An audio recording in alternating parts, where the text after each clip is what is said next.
नमस्कार, मैं हूं सत्येंद्र रंजन। जनचौक अपडेट में आपका स्वागत है।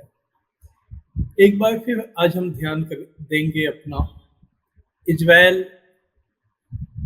जो युद्ध के नए-नए मोर्चे खोलता जा रहा है, उसकी तरफ और ये देखेंगे जो वहाँ से रिपोर्ट्स हम लोगों के सामने हैं कि इस युद्ध का इज़राइल के ऊपर क्या असर हो रहा है। क्योंकि इस बारे में कुछ बहुत ही विश्वसनीय सूचनाएँ पिछले 2-4 दिन में सामने आई हैं।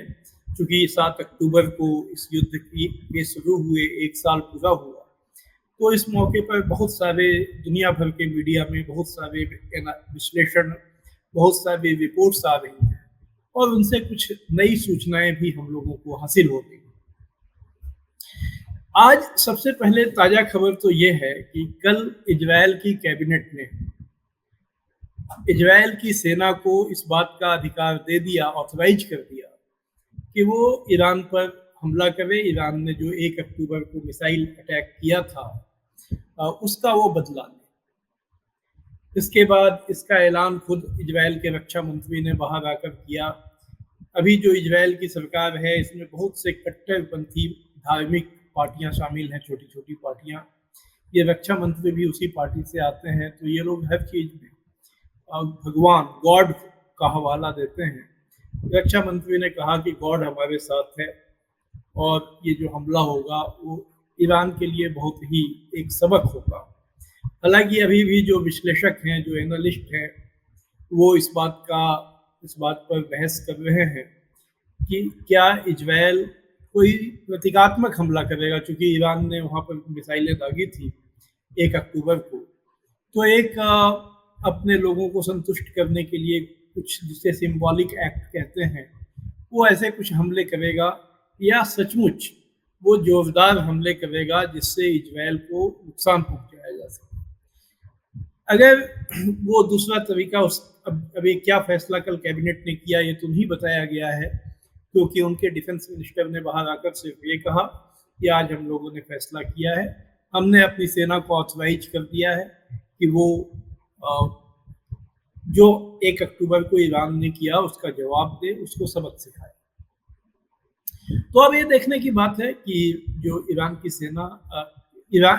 की सेना क्या इस मौके पर, जबकि उसने गजा में तो उसका मानव संहार जारी है, लेबनान के साथ उसने नया मोर्चा खोल रखा है, सीरिया के साथ भी उसने मोर्चा खोल रखा है। लगभग रोज ही सीरिया के इलाके में ईरान बमबारी कर रहा है।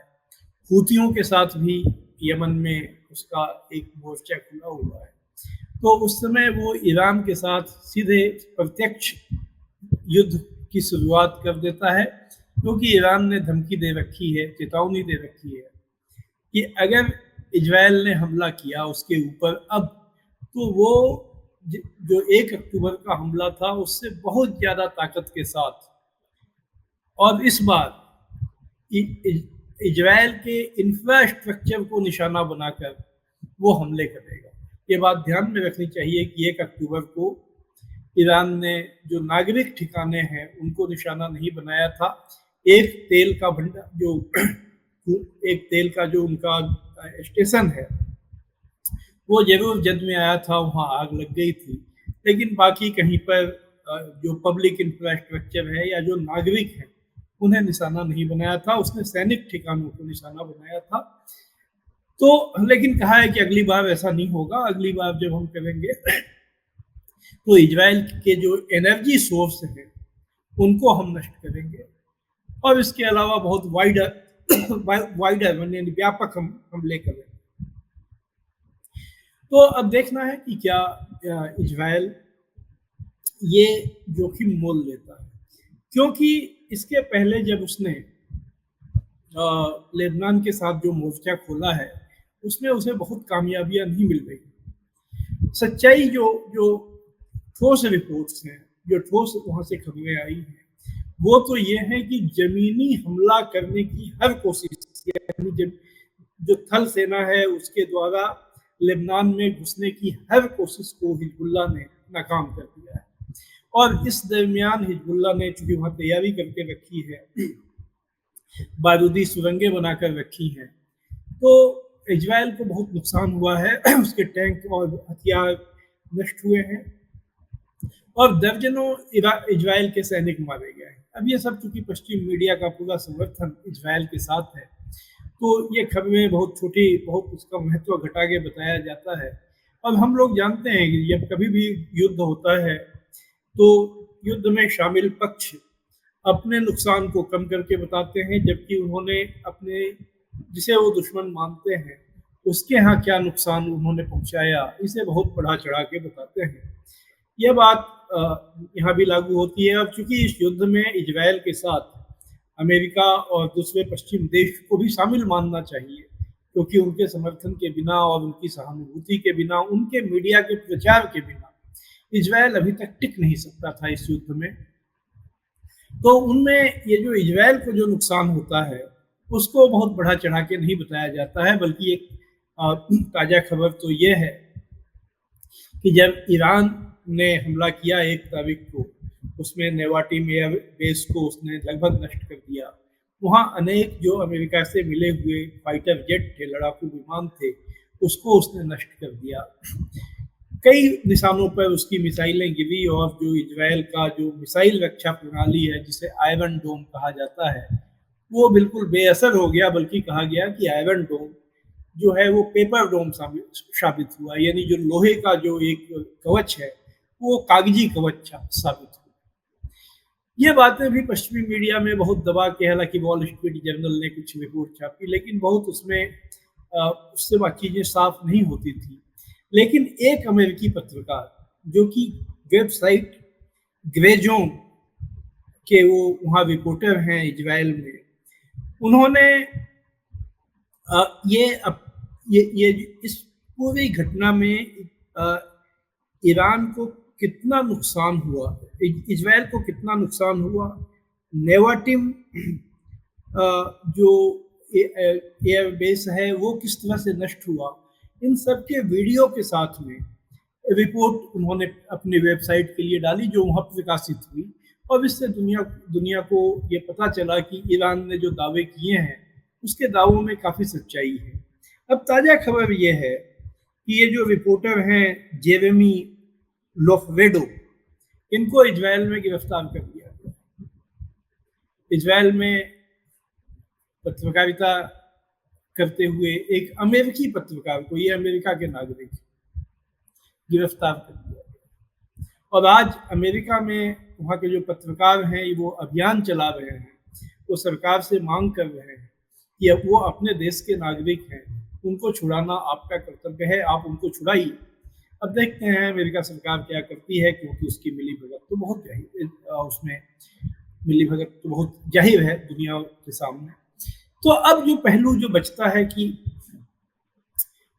जब लेबनान के साथ में युद्ध जो हुआ है, उस युद्ध में इजराइल बहुत कामयाबियां हासिल नहीं कर सका है। इसके अलावा कि उसने जो हवाई बमबारी, ये बहुत बड़ी कामयाबी है कि उसने हिजबुल्लाह के पूरे लीडरशिप को खत्म कर दिया। उनके चीफ जो थे नसरुल्ला, वो भी उसमें शामिल हैं जो लोग मारे गए। और इसके अलावा वो लगातार जगह जगह उसकी विमान जाकर उन्होंने बम गिराए हैं। उसमें हिजबुल्लाह के कुछ कमांडर भी मारे गए हैं, बड़े कमांडर मारे गए हैं। लेकिन जो व्यापक रूप से मौतें हुई हैं, लगभग 2000 के करीब संख्या पहुंचने वाली है, वो आम लोगों की, क्योंकि रिहायशी बस्तियों पे उसने हमले किए। अब वो तो जैसा कि गजा में उसका लॉजिक था कि हम रिहायशी बस्तियों पे इसलिए हमला कर रहे हैं क्योंकि वहाँ हमास के लोग छुपे हुए हैं, तो उनका कहना है कि यहाँ हिजबुल्लाह के लोग छुपे हुए हैं। लेकिन ये तो युद्ध अपराध है कि अगर आप जानबूझकर रिहायशी बस्तियों को निशाना बनाते हैं, रिहायशी बस्तियां जहां आम लोग रहते हैं, निहत्थे लोग रहते हैं, महिलाएं बच्चे मारे जाते हैं, ये तो कोई बहादुरी का काम नहीं है। इजराइल चूंकि ये एक्ट कर रहा है, इसको बहुत ज़्यादा इसकी खबरें छपती हैं, तो ऐसा लगता है कि इजराइल लेबनान पर बहुत भारी पड़ा है। कुछ मामलों में वो भारी पड़ा है, इससे कोई इनकार नहीं है। लेकिन जो जमीनी लड़ाई की जब भी उसने कोशिश की है, इनकर्जन की कोशिश की है, लेबनान के इलाके में घुसने की कोशिश की है, उसमें अभी तक उसे कोई ठोस कामयाबी नहीं मिली है, बल्कि उसे नुकसान हुआ है। और इसके जवाब में इजराइल, हिजबुल्लाह ने भी हजारों मिसाइलें और रॉकेट इजराइल में दागे हैं और एक बार फिर वो मिसाइलें आयरन डोम को भेद कर इजराइल के भीतर अपने टारगेट तक पहुंचने में वो कामयाब रही हैं। उनके कुछ बंदरगाह निशाना बने, खासकर हाइफा, और वहाँ पर कारोबार उससे बहुत प्रभावित हो रहा है। ये परिस्थिति है। इस बीच ये बात अब चर्चा में काफ़ी दुनिया में है कि इजराइल की अर्थव्यवस्था बेहद संकट में पहुंच गई। अभी कुछ दिन पहले जब यही 7 अक्टूबर के आसपास जो बीबीसी की हिब्रू भाषा की सर्विस है, हिब्रू इजराइल की यहूदियों की भाषा है, उसके जो वहाँ रिपोर्टर हैं उन्होंने एक उनका वीडियो वायरल हुआ जिसमें वो कहते हुए सुने गए कि इजराइल की अर्थव्यवस्था कोलैप्स करने वाली है, उनके पास विदेशी निवेश हो नहीं रहा है, उनका टूरिज्म जो पर्यटन उनका बहुत बड़ा उद्योग है वो ठप हो चुका है। लाल सागर में जो हुती लोगों ने वहाँ पर सारा परिवहन रोक दिया है, उसकी वजह से उनके बंदरगाहों पे जहाज नहीं पहुंच रहे हैं, जो दूसरे रास्ते से आ रहे हैं उससे आने वाला सामान काफ़ी महंगा पड़ रहा है। नतीजतन मुद्रा स्फीति काफ़ी बढ़ गई है, यानी महंगाई काफ़ी बढ़ गई है, चीज़ों की कमी होने लगी। और ऐसे मौके पर जो खुद एक इजराइल के अर्थशास्त्री हैं, शीर हावेर, में उनका एक लेख भी बहुत अभी चर्चित हुआ है और उसके बाद उन्होंने कुछ यूट्यूब चैनल्स पे उनके इंटरव्यू भी आए हैं इंग्लिश में, जिसमें उन्होंने ये बताया है कि एक साल में हुआ क्या क्या है। हालांकि उन्होंने यह भी बताया है कि जिस समय ये युद्ध शुरू हुआ इजराइल की अर्थव्यवस्था उसके काफ़ी पहले से डावाडोल, और इजराइल की अर्थव्यवस्था की जो कहानी उन्होंने बताई वो कहानी वही है किसी भी अन्य देश की जहाँ पर न्यू लिबरल इकोनॉमी को अपनाया गया, सरकारों ने प्राइवेट सेक्टर को सारी आज़ादियाँ दे दी, अपने अधिकार घटा दिए, अर्थव्यवस्था में अपना दखल कम कर दिया। इसका एक नुकसान यह हुआ है, और ये पश्चिमी देशों में भी हुआ है, भारत जैसे देश में भी हुआ है, कि अगर सरकारें आज उत्पादन की अर्थव्यवस्था, उत्पादन और वितरण और निवेश की अर्थव्यवस्था को संभालना चाहें तो उनके हाथ बहुत कमजोर हो चुके हैं। वो दौर नहीं रहा 1950-60 के दशक का जब सरकारों के पास काफ़ी आर्थिक शक्तियाँ थीं और उससे वो इकोनॉमी को खड़ा करती थी। ये कहानी इजराइल के साथ भी हुई है।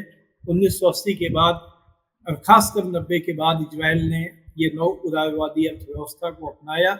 इसके जो दुष्परिणाम हैं वो वहाँ पहले ही जाहिर होने लगे थे। तो एक कमजोर अर्थव्यवस्था के बीच जब ये युद्ध आया और इस युद्ध में उसे रोज, अब एक वही जो अर्थशास्त्री हैं प्रोफेसर डॉक्टर शीर हावेर, उन्होंने बताया है कि साल भर में इजराइल को $63 बिलियन खर्च करना पड़ा है। एक छोटे से देश के लिए बहुत बड़ी रकम है। अमेरिका से बताया जाता है उसे $22 बिलियन की मदद मिली है। इसके बावजूद इजराइल सरकार को जिस पैमाने पर अपनी ही डिफेंस कंपनियों से हथियार खरीदने पड़ रहे हैं, उसका नतीजा ये हुआ है कि एक साल में खुद सरकार ने अपना जो बजट को 3 बार बजट के आंकड़े बदलने पड़े, और उनका जो घाटा है वो बढ़ता हुआ हर महीने बढ़ता चला गया।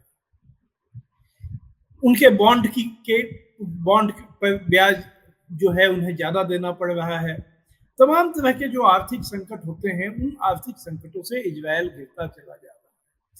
वहाँ के जो टेक्निकल हैंड्स हैं, 5 लाख वहाँ के लोग देश छोड़कर चले गए हैं पश्चिमी देशों में जहाँ कहीं उनको जॉब मिले, क्योंकि वहाँ लगभग 46,000 कंपनियां संकट का सामना कर रही हैं, घाटे में पहुंच गई हैं, उसमें कई बैंकक्रप्ट हो चुकी हैं, दिवालिया हो चुकी हैं। एलियाट नाम का बंदरगाह दिवालिया हो गया है क्योंकि वो लाल सागर से सीधा जुड़ता था और वहाँ से अब कोई जहाज वहाँ पहुँचता ही नहीं है, उसके पास कोई कारोबार नहीं है।